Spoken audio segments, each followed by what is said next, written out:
aging. So can you just take me back and go through the process where you think that started, that you're thinking? Yeah, a couple of years ago, I was probably at 13, 14 years into my into teaching as such, and I was a bit, I don't know, I was comfortable, but I wasn't necessarily happy, and I was at that point where I was thinking, well, I've been doing this for X amount of time, do I really want to be doing the same thing in 20 years' time? And I was starting to get a bit disenchanted. I mean, I can quite easily turn up every single day, gone out into the sports field, I was very comfortable in that environment, but I thought, well, there's got to be more.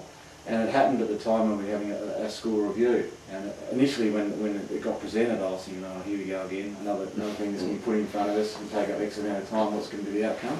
But then when our principal, David Havell, first came to the school, he said something that stuck in my mind. He said, you always do what you've always done, you'll always get what you've always got. And I thought, well, I could sit there and moan about it, or I could actually get off my bum and do something about it.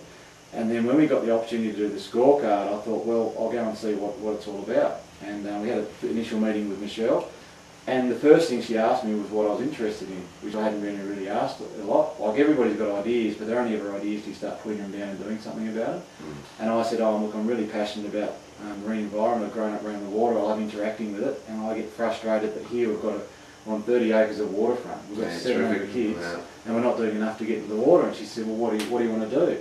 And I started thinking, well, it's just not enough to do it from the wellness department. We need to give it some more substance, some more body.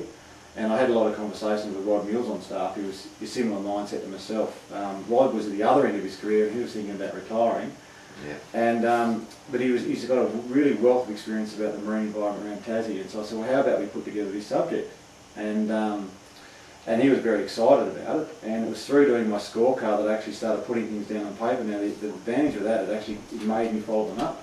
It wasn't just an idea or a conversation, it needed to go through the next process. And so once it was written down, I had a period of time I had to have something done about it. I pushed through, and I came and saw David Hamlet, and he was really supportive, but he said, that's all well and good, but you've got to go through these processes. And so then I had to work out where it fit into our curriculum, where it fit in science, was the science department happy about it, would the school be happy with it, and then I had to go and actually research legalities of it all to take kids into the water, and I found out I needed to get the dive master. I mean, that course I did, that took me hundreds and hundreds of hours and thousands of dollars.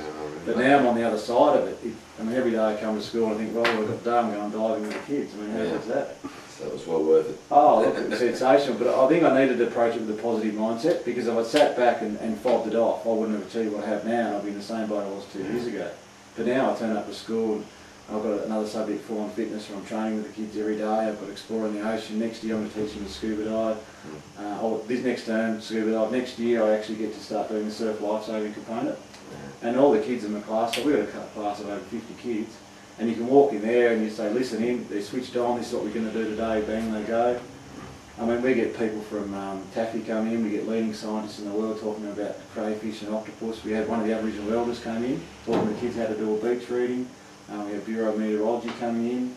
I mean, they're interacting with leaders in their field, and these are very inspiring people. And kids are now talking rather than going in one direction, they're all wanting to come in our direction. Well, thank you, Jamison. That's been a great conversation. I can see you're very enthusiastic. Oh, I am. Committed and motivated teacher, which is terrific. Yep. So the School Improvement Review has really sort of motivated you and given you a sort of a new enthusiasm for teaching, and you've done some terrific things with it. It's only early days, and I look forward to our next meeting.